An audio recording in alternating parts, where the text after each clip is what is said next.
Welcome to the What We Do podcast, friend of the pod, possibly the only friend of the pod. That can't be true. I think you're the only frequent guest. You've told me before not to call you a frequent flyer. Yeah, it doesn't sit as well with the job title. Reasons. My guest today is, if not national treasure, county-wide treasure, Henry Saunders, Sustainability Manager. Hello. Firstly, we're going to talk about the Borough Climate Change Strategy. Is that the correct title? Yeah. And we're also going to talk about engagement, because Henry did not just write the strategy, however, he wanted to write it. There is a lot more that went on behind the scenes, which people listening may well have been involved in. Hopefully so. Their opinions have shaped the strategy. We hope. Henry, what is the strategy?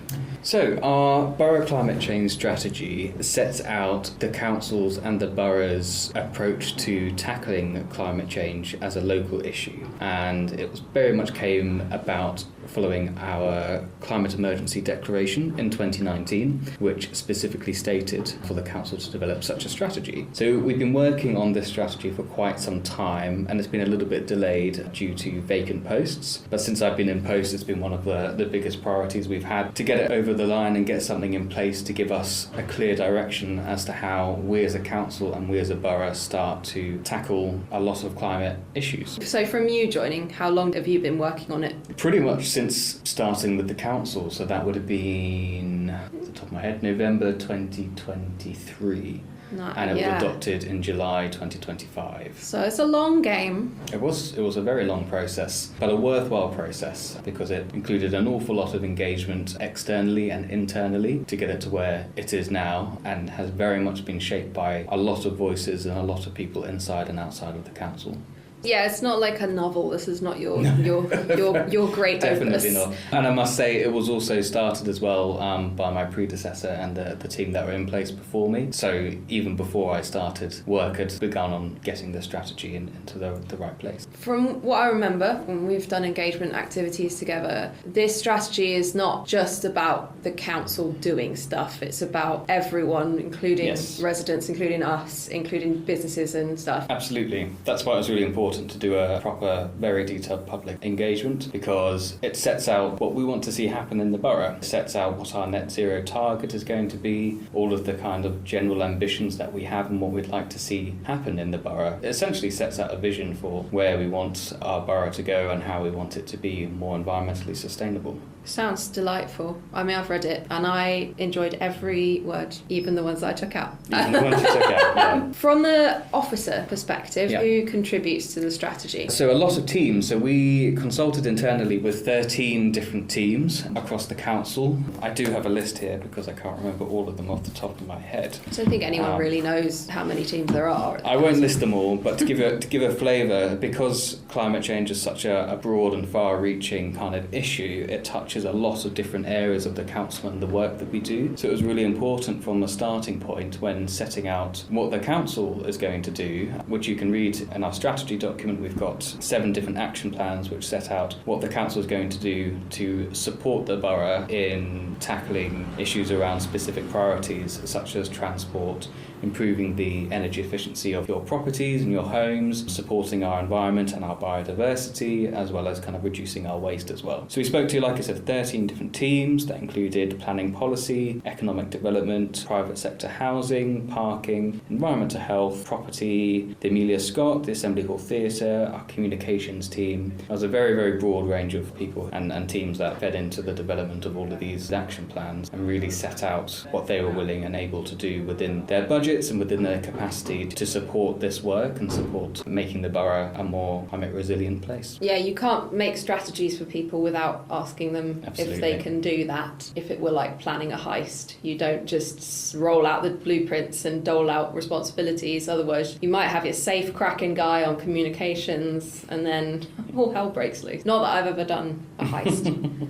yet. So that was internal engagement? That was internal engagement, but the big kahuna, as it were, is the stakeholders who are the residents. Absolutely, yeah. On the previous podcast, for regular listeners, that we talked to of which Dave, there's quite a few. At least. I was looking today. Dave Beninga talked about a person-centric approach to digital services. Yeah. And I think what we've got with your strategy is a person-centric approach to developing the strategy. Is that? Very much something Yeah. we've tried to do, and very much we've tried to engage our residents in many different ways throughout the course of developing the strategy in order to provide ample opportunity for all residents, no matter how engaged they are in what we do anyway, to feed into what we're proposing and the work that we do. I was part of this, actually. You were very Given much the part of it. audience who they know not much about me. One, they know that I talk too much, and two, they know that I can't eat bread. Like, if that's if they've listened to every podcast. We collaborated on the engagement strategy. We called it like a three-layered engagement strategy. Three-phase engagement strategy. So we had 2 surveys. We had a lot of events that we went to. We saw a lot of the borough. We did see a lot of the borough. My favourite was Paddock Wood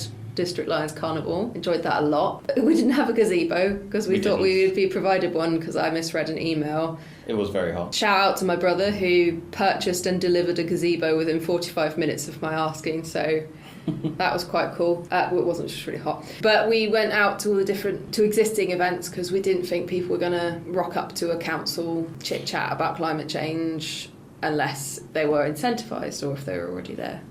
Yeah, I mean, we attended 17 drop-in events, some of which were ones that we did kind of organise separately and hosted in the Amelia Scott or at Royal Victoria Place. Charlie's Angels were very kind to offer us some space at their cafe for us to use as well. So we did have a couple of individual drop-in events, but most of the time it was going, like you say, to events throughout the borough in order to talk to as many people as possible about climate change, whether it's important for them, whether it's a priority in their life, and what they'd like the council to be doing about it. Also, we used those drop-in events to recruit for focus groups, which was much more in-depth and also very hot. We did a lot of this in the summer. We did. In a lot of very small hot rooms. So we delivered 12 90-minute focus groups between August and October, of which we engaged with 71 residents, and the drop-in sessions we engaged with over 400 residents in person as well. We engaged with a lot of people over quite a short period of time. Phase 1, which were the informal drop-in sessions, were more broad to talk to people about general issues and generally about climate change, promote the focus groups, and then the focus groups allowed us to go in a bit more depth into the draft strategy at the time, looking at all of the priorities that we proposed, allowing our residents to guide the discussion and gain a kind of a deeper understanding about the strategy and what's important to them. And that really, really helped identify kind of what elements of the strategy our residents resonated with and what elements we could amend or adapt to align more with their priorities.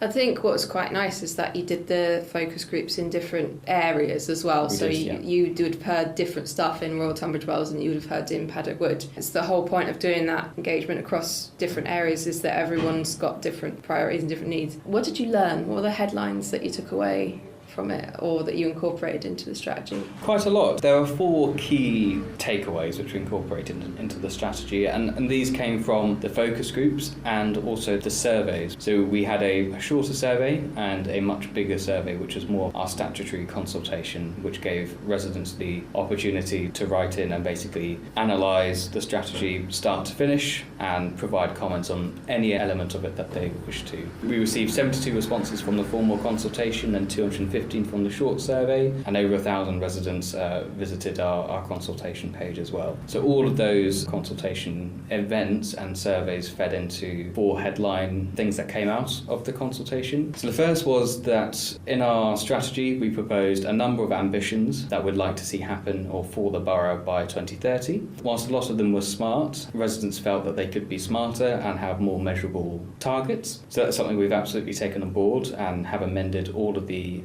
ambitions to align closer to that feedback. Another one, I always struggle saying this, the biggest feedback was that the strategy's ambitions should be more ambitious. We very much tried to reflect that in the updated ambitions. There's a couple less than there were before, just because as we were focusing on making them smarter, we really wanted to propose ambitions that were measurable and we could show our progress over the period of time of the strategy. But in doing that, we've made the ambitions more ambitious. The next one was a commitment to a specific net zero target. So when we declared a climate emergency in 2019, we set a 2030 net zero target. In our draft strategy, we proposed a 2030 net zero compatibility target, which is essentially acknowledging the fact that, yes, we as a borough and a council only have so much scope of influence to really drive down emissions in the borough. A lot of it has to be nationally led. But that concept wasn't as well received by residents. Either residents didn't understand it or wanted a clearer, more specific sole net zero target. So we've changed our net zero target to account for that and to account for a lot of the research that's gone into developing this strategy and understanding what is actually possible, looking at national policy specific data set called Scatter, which you can read about in the strategy. And we have amended the net zero target from 2030 to 2050, which we feel is a much more realistic reflection of what is achievable for our borough. Finally, were improved resources, funding and delivery being essential to the successful delivery of the strategy, which we are working very hard behind the scenes to ensure that we do have relevant and adequate funding and resources to deliver that. You can read our cabinet report, which sets out how we're going to do that, and in all of the action plans we've listed what the capacity and funding requirement is going to be, a lot of which will be taken forward as and when specific actions come up to be delivered, of which we're just about to start going into the delivery phase of the strategy. When you talk about climate change, you'll come across a lot of people with quite extreme opinions on both ends of the spectrum. Yeah. A lot of the people that we spoke to were somewhere around the middle, and I think that was quite refreshing because you get used to this kind of extreme polarising debate, and it was quite nice to think that people actually are open to learning more and changing their behaviours and stuff, and also really enjoyed how many young people and children wanted to come and talk to us when we did those events. Yeah, it was really, really refreshing to see lots of younger demographics want to engage with us on this, because it's not always the case for consultations we do. So it was really, really great to see younger demographics represented in the online surveys that we did, but also in person. And yeah, on your point, I mean, about support for taking climate action, of all of the respondents that we had for the strategy, 72% supported the work that we're looking to do and us taking an active stance on being better towards the climate and taking climate action. 23% weren't in support and only 5% were unsure. So the vast majority of people were very supportive of this. It's nice to know that people want you to do your job. Yeah, well, yes, there is that. But also that people care about climate change. It clearly and has always been a priority in the UK, and it always comes up in the polls as being something that people care about. And it's great to see that reflected in the consultation that we did, especially given we tried our best to engage in lots and lots of different ways and reach parts of the borough which we try to reach, but we don't always manage to.